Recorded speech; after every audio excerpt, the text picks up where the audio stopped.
Hey everybody, how we doing? It's me, it's Alan Tusa, managing editor at the Indigenous Hip Hop Business Association. Welcome to my tracks for today on our Media Day post as it comes out. This one should be kind of fun and exploring.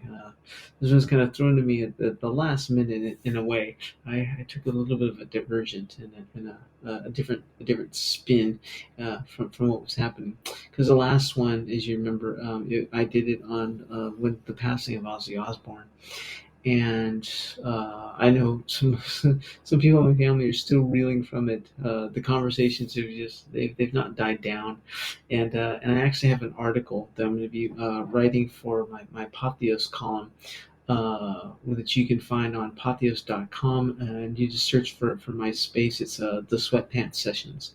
So you just search for it there, and you'll find a ton of stuff that I've written for it because I do a weekly column there on Patheos. And for the month of July, I'm actually their featured writer.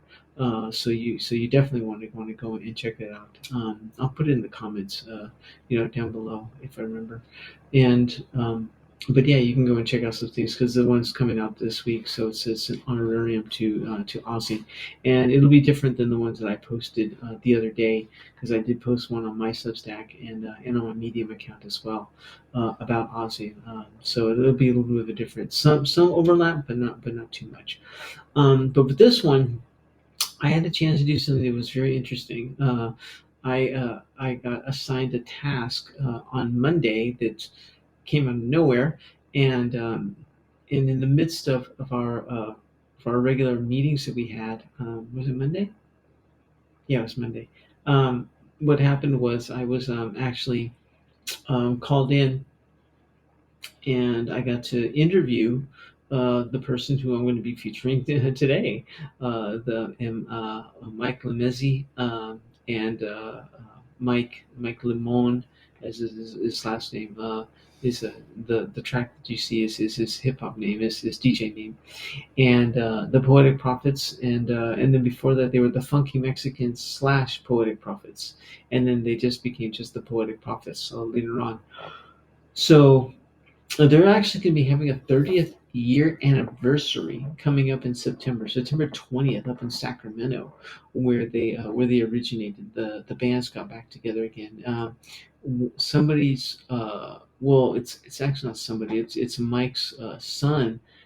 Started doing a lot of digging through his old records and stuff, and was like, "What is all this stuff that you have?" Because he didn't know about it, and lo and behold, it unearthed this entire trove of 90s hip hop. And what's fascinating about it is that it's this is where the overlap and the connection comes in. This is so fascinating.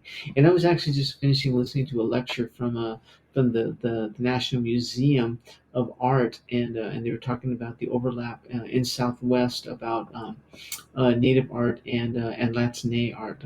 Latine is the update for Latinx. So the Latino Latine, Latina, but it's they encapsulate it's Latine with an E at the end.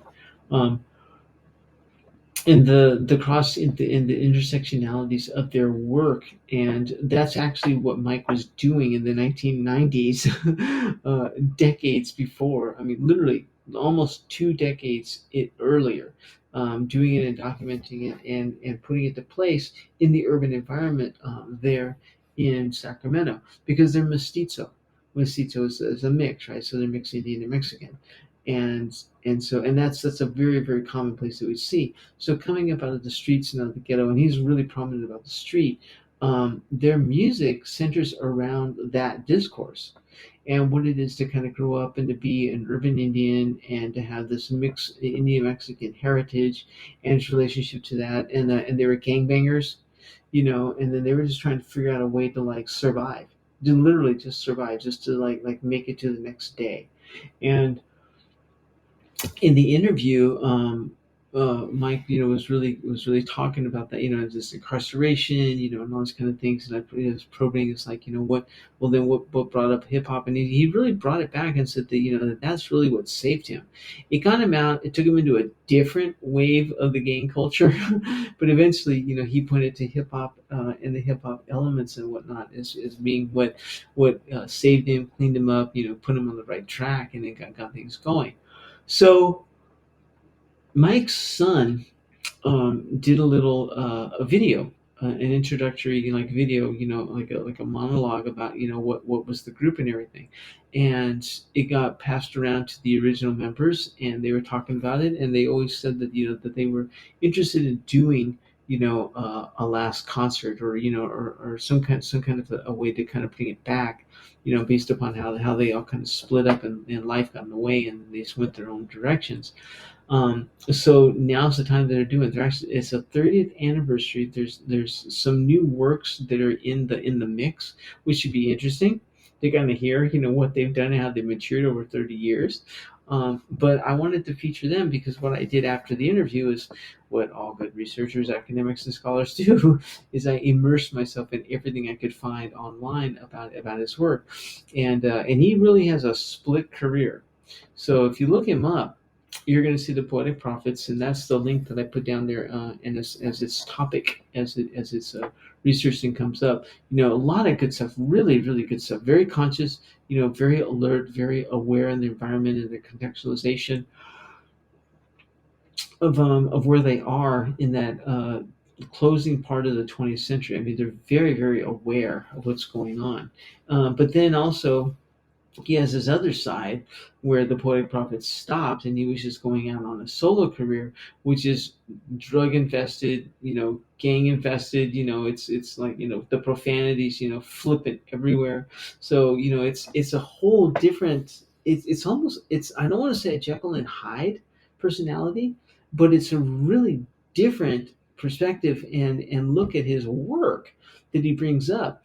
Now, I'm not discrediting it because a lot of it was just like rocking, But I mean, but that's that culture comes out in the video, and things along that nature. So we have to kind of contextualize and say, all right, the poetic prophets were really talking about a conscious sense of it. Was this kind of an undercurrent that was going on that he wanted to express? Excuse me. That needed to come out, or is this something that just kind of like naturally manifest once he went onto a solo career? Excuse me. And the people he's hanging around with, and and the lyrics of it all, and and but I mean, but it was still rocking. I mean, it was still thumping. It was still roots oriented. I mean, it still really had a very very strong gravitational pull. It's just it really became much more commodified. It became much more packaged. It became much more hyper commercialized in a way, but on a low scale. So it was very low tech, but it was also following along the models that were being performed at the time. As excuse me, as the rise of the consumer hip hop element was starting to take place, and we're talking about like the early 2000s at this point. Where hip hop really started becoming hip hop. And those kind of lights are really kind of forming and moving forward. So really different approach, just really different. So I wanted to focus on the poetic prophets, even though Mike is the central guy and the connective fabric in both of these. Obviously, because he'd be the center of his own solo career, right? That makes sense. But I wanted to talk about them and then kind of put it in context because I'm going to play the example "Living in the Sky," which is actually the one that he brought up. As I mentioned, said, I want to, if I didn't know your work and I wanted to get a good introduction to your work, what's the track to go to? This is the first one he popped out. And I was like, okay, that's got to have an importance. It talks about, people who passed on, so it does, does have that kind of pull about, what do you do when someone in your family or in your gang or your tribe dies? How do you move forward? How do you deal with it? Um, it's really it has a central a secondary theme rather pointing to your own mortality, because they knew in the hood. I mean, it was just it was a life or death every single day. I mean, you're either going to make it to, take it, make it to dinner time, or you're not. It has that kind of a pull. And then what do family members do? A third one is in the people that are left behind. So it has all of these different themes and elements that are going on, which is very mature for the time, and for the group to put together. So that was kind of interesting, to listen to it and to really kind of bring that and broaden it together. And he and I talked about that subsequently. The music though is like, oh, this is so 90s. It's got the digital drums, it's got the digital synth. I mean, it's because they were doing it, on a shoestring budget. They were literally living and doing stuff with whatever means they had. So if it was a Casio, keyboard, with the limited range and such, that's what they were going to use. If it was, a TRX, drum machine, Atari drum machine, that's what they're going to use. Whatever. It wasn't that it wasn't high profile time. And then the only studio time that they had, not only cost like everything they could ever put together, but they just were like milking it, to get anything out and about. So what you're hearing is like really, they were remastered, they were digitized from like cassettes, and then old CDs, to be able to put up online. So Mike's kid is the one, who did all this background work and everything and learned how to do it. So I mean, credit to him, in putting together this profile of it. But I want to check it out because it was stuff I was listening to. It was a different way of listening to things, and me, I mean, it's blood, sweat, and pray every day, and no track left unheard. So I want to listen to it, and I just wanted to share it. So let's listen to "Living in the Sky" by the Poetic Prophets, led by Mike Lemezzi. So let's get it going.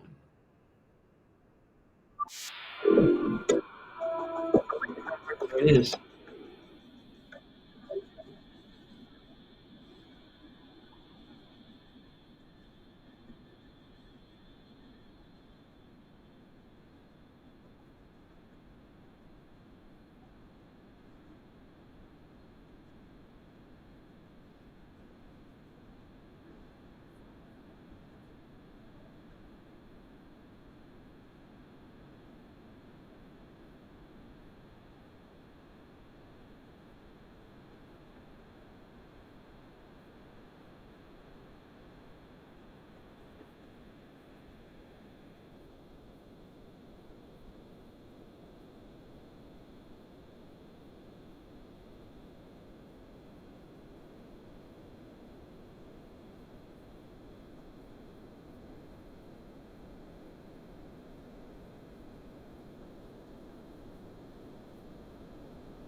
Okay.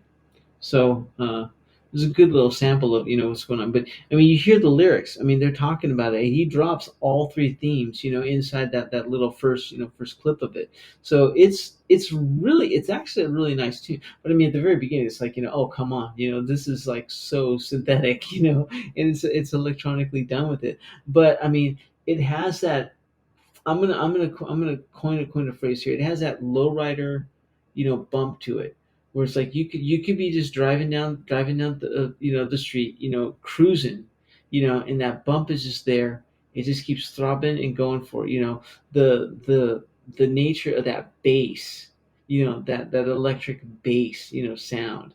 It's like bops you, going through it. I mean, it's it has so much resonance and in relationship to that early sound of the 1990s. And to go one step further, this is in Sacramento. native and indigenous hip hop really has a very strong gravitational pull in the San Francisco Bay Area. So they're not too far away in that sense. We're going to look at proximity. So it is in that Northern California sound, is that really West Coast idea that comes up. And this was done in 1999. He says so. In the track, it's in 1999. It's a, and then they're looking to what's going to be happening. So things are, starting to change. Think about what's going on at this point. We got the Y2K scare that comes up, right, where everything's going to shut down. So there's almost this nihilist, flow that's in the aju, that's in the or the zeitgeist rather, for what's going on in the cultural air, and he's talking about it and saying like, look, we grew up in this area. We grew up under a sense of defeat daily. What difference does this make to us? It's like we're just, how do we take care of our family when we're gone? And then don't cry for me when I'm gone. Why am I the one who's left here? Yeah, I mean, the lyric, it's a very wonderful piece, lyrically speaking. And then if we want to take a look at it and then strip it back with the sound, it doesn't just tip its hat or trope upon what's happening on the West Coast sound at this relevance in time. It really has a bend. I'm gonna step this one out. It really has a bend back to the Philly sound, to the Philadelphia sound, with Ice T, the OG movement that really came up. I mean, that's where it gets going. I mean, because you remember that's what the phrase, OG, the original gangsters, comes from. It doesn't come from the West Coast. We like to think it does.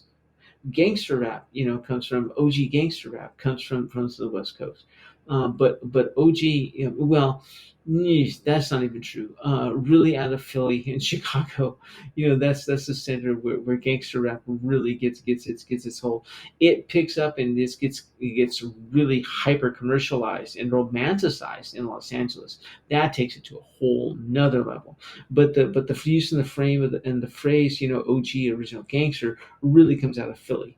And Ice Cube, or Ice T rather, is the one that, who really, puts it on the map, in that sense. And the articles talked about him and his whole, you know bringing forward and talking about gangster life and whatnot. They have the same kind of a flavor in the sound, not the lyrics, but in the sound.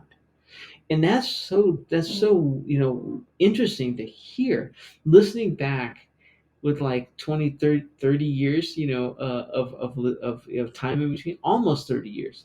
It's not quite 30 years because they're 1999. It would have to be 2029 for that to be right. So it's less than that. So it's about 25, 24, 25 years. But still, having that hindsight, or hind sound, hind listening, whatever it is you want to frame it. It really puts into place, into space, what was going on, the relationship, socially, politically, environmentally, contextually, as well as musically, what's going on.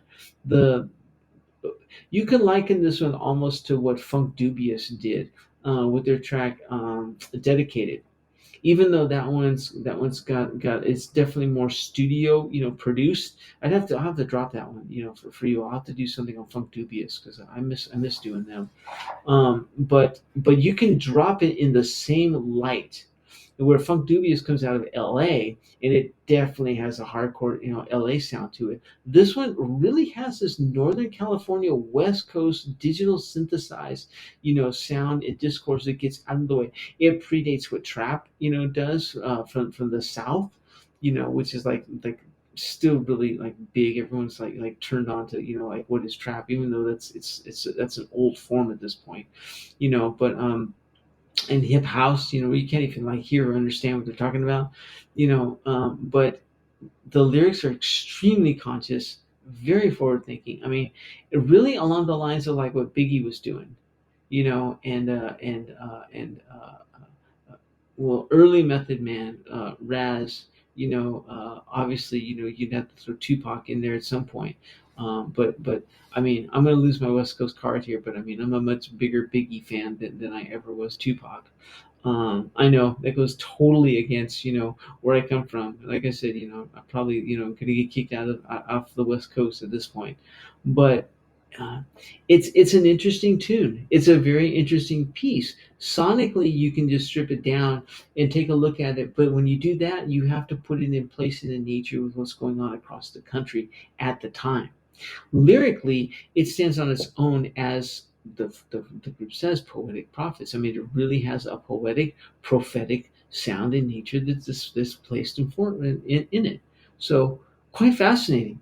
I'm just I enjoyed it, and I mean, I'm not here to give ratings to anything, but when I'm listening to stuff, and I'm sharing these kind of analysis and things, it's I want to share things I think are going to be relevant and interesting for all of you.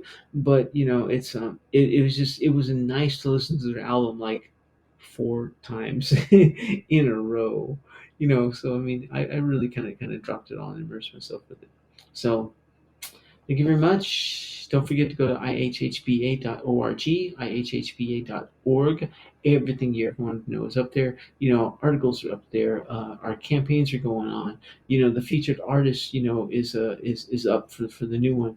We're going to be starting and launching a Indigenous Hip Hop Day starting in August 1st. We're going to be dropping that as well, where it's going to be a call to arms for all Native hip hop artists to put and promote their stuff. So it's trying to move some things, getting things going. Our services are up there. Ways to contact us and share and to talk about it. All of our podcasts, are up there, and all of these past media posts, and then all the articles that they go up that I put out for everybody's on a regular basis. So because I'm the one that writes them. So let me know what you think. So follow, subscribe, share, and comment. IHHBA.org, IHHBA.org. It's where you can go to do that. Don't forget to subscribe to our Substack, page, and then check us out on all of the major social media.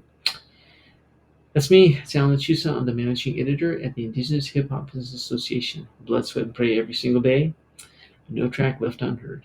I'll talk to you all very soon.